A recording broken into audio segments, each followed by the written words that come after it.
My name is Maud. I'm 35 years old and 9 months pregnant. My husband and I were on our way to visit his family, who live just 45 minutes away from us. We visit them a couple of times each month, but today was special. My sweet mother-in-law was making her famous peach cobbler, a dessert I'd been craving for weeks. She's been through a lot since losing her husband last year, but the thought of becoming a grandmother for the first time has brought her so much joy. She's a kind woman who always goes out of her way to make others feel comfortable. However, not everyone in the family is as happy. My sister-in-law, Sabrina, has been struggling with infertility for years. She's been married for 7 years and started fertility treatments 3 years ago, but sadly, nothing has worked so far. This has left her frustrated, upset, and distant. Normally, my mother-in-law tries to plan visits so that we don't overlap with Sabrina, just to avoid any drama. But today, Sabrina unexpectedly showed up while we were there. When we arrived, Sabrina greeted me with a cold smirk. "Long time no see, Maud," she said, looking me up and down. "Looks like you've gained a lot of weight. Are you sure you're not just being lazy because you're pregnant?" Her words stung, and I felt my face get hot. Before I could say anything, my husband stepped in. "Sabrina, that's enough.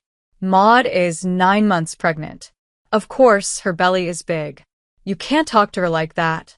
Sabrina rolled her eyes and scoffed. "I'm just saying, it's not good for the baby if the mother gains too much weight. I'm thinking about her health, that's all." I could tell her words weren't out of concern. They were meant to hurt. But I took a deep breath and tried to ignore her. I didn't want to cause any more tension. The day went on, and I did my best to avoid Sabrina. But later, when I walked into the kitchen to get a glass of water, she was there. Before I knew it, Sabrina stepped closer, her face full of anger. "You don't deserve this baby," she spat. Then, without warning, she clenched her fist and punched me hard in the stomach. The pain hit me like a lightning bolt, and I let out a loud cry as I collapsed to the ground. My body felt heavy, and I noticed a rush of liquid. My water had broken. Panic filled me as I screamed, "Somebody, please help." Through the pain, I managed to grab my phone and dial my mother-in-law. The world around me started spinning, and everything went black. This was supposed to be a happy day, a day filled with love and family. Instead, it turned into a nightmare that I'll never forget. "I'll try to be more careful," I said softly, trying to keep the peace. I didn't want to make things worse, but Sabrina wasn't ready to let it go. "Don't just stand there," she snapped. "If you have so much energy to talk back, why don't you clean the house? A little exercise wouldn't hurt." Before I could respond, she thrust a broom and dustpan at me, her eyes full of anger. Before I could react, my mother-in-law stepped into the room. "Sabrina, that's enough," she said firmly. "Maud is our guest, and she's here to relax."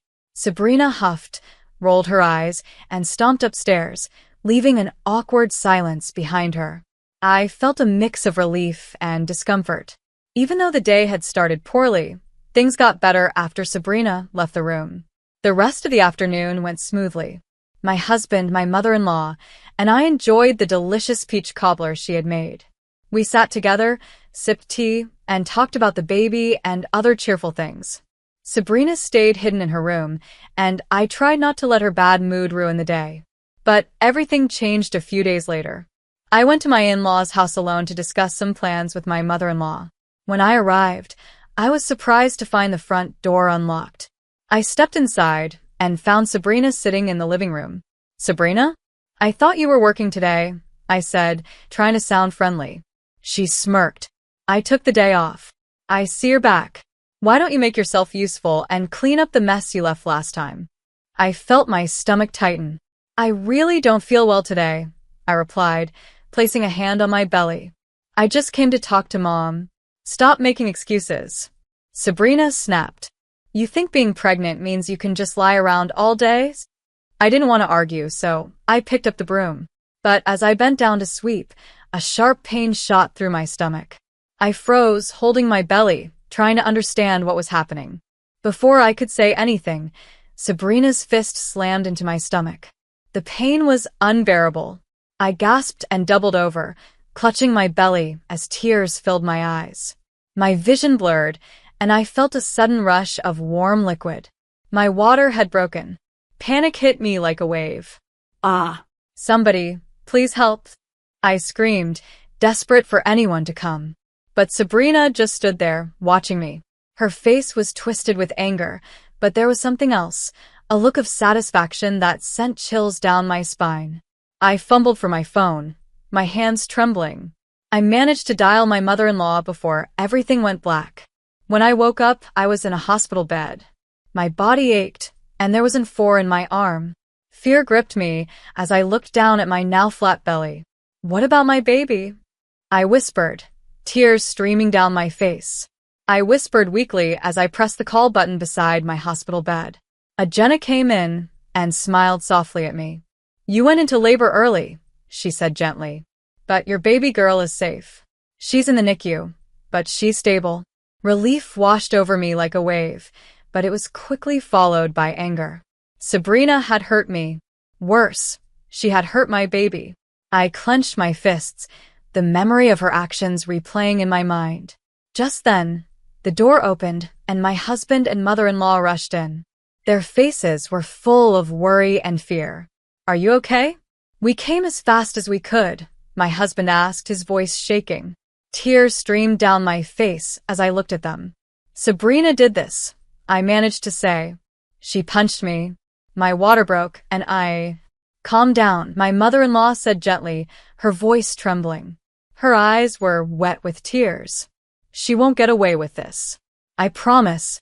The next day, as if testing how far she could push us, Sabrina showed up at the hospital with her husband. She walked into my room, her face cold and emotionless. "Let's settle this," she said flatly. "We'll pay you to drop any charges." Her words made my blood boil. "Are you out of your mind?" I shouted, sitting up in bed despite the pain. "You put my baby's life at risk."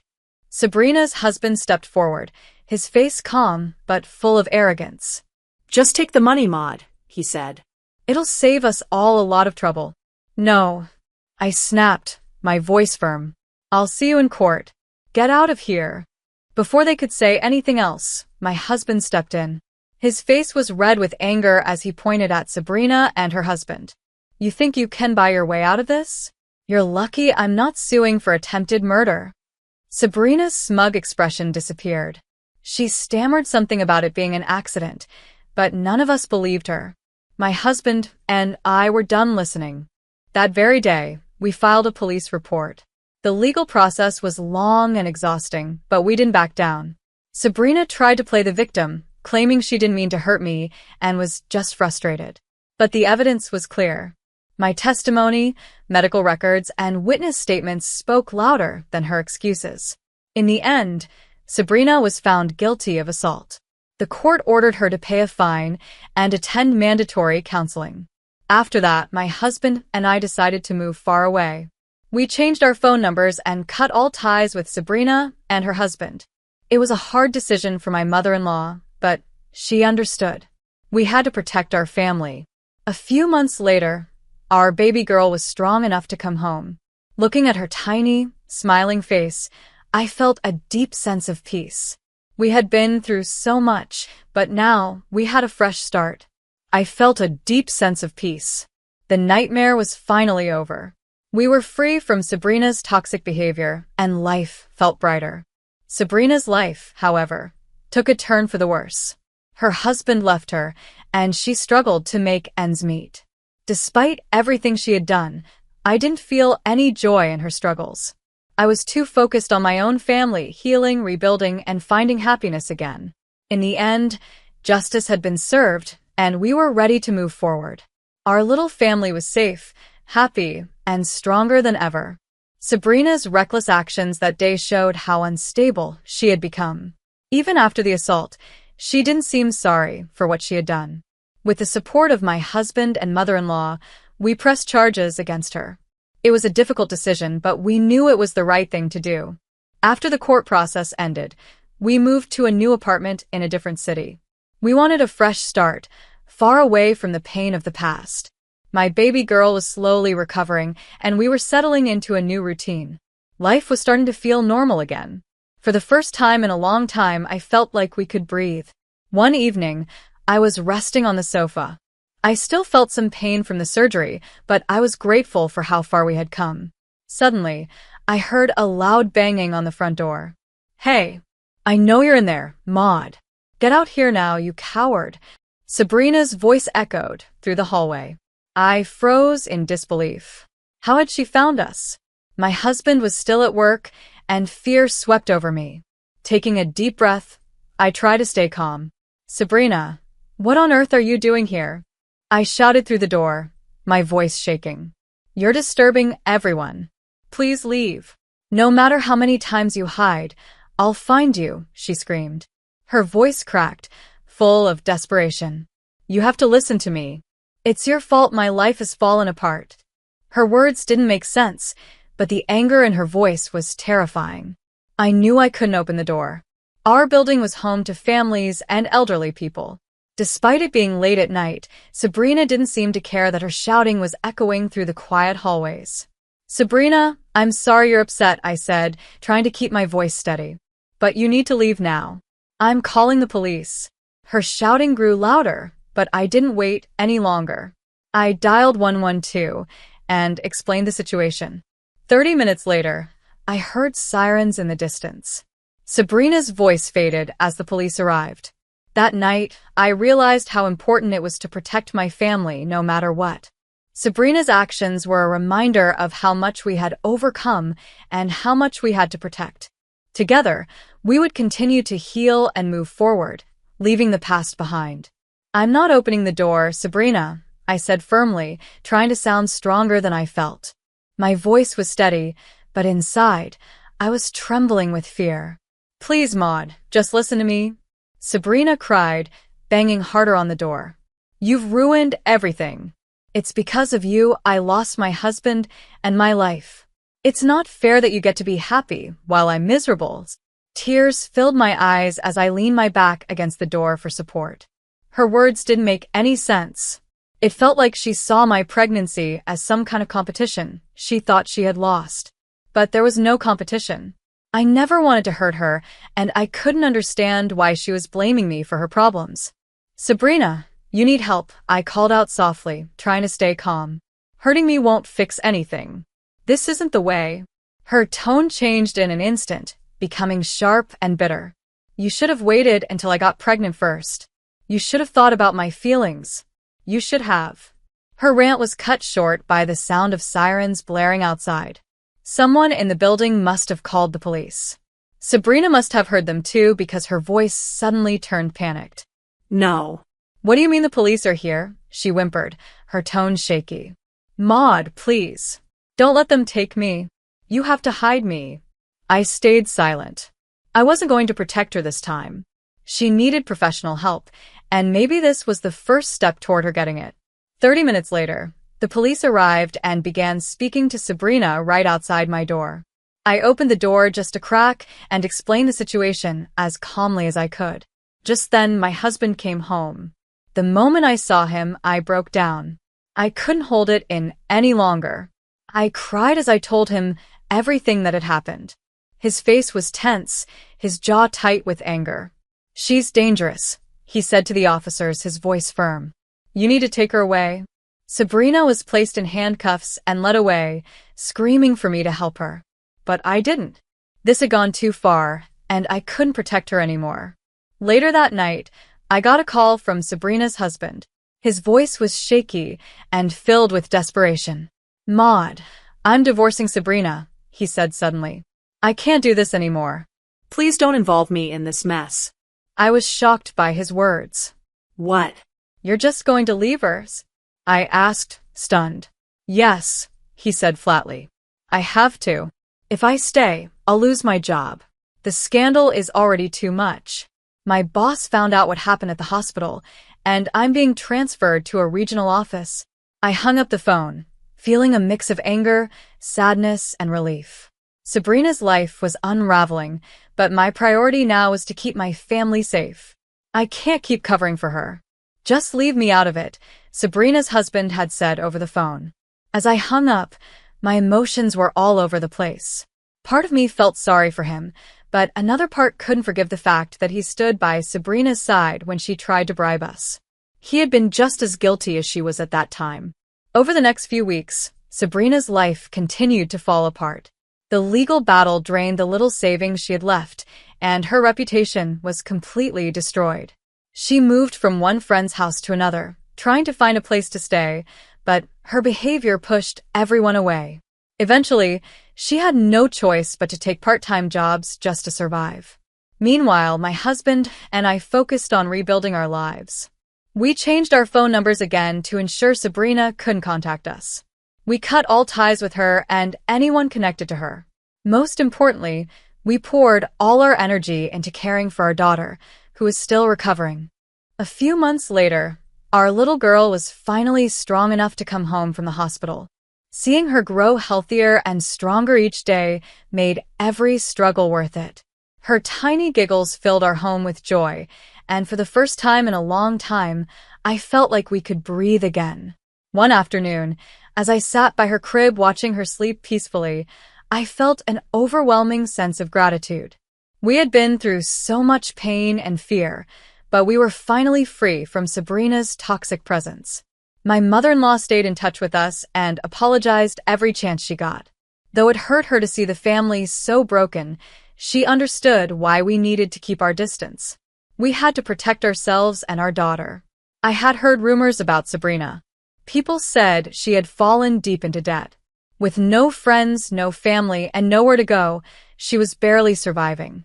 Part of me felt a small flicker of pity for her. But then, I remembered the fear I felt when she banged on my door, screaming. I remembered the pain and the risk she had put my daughter through. That flicker of pity disappeared just as quickly as it came.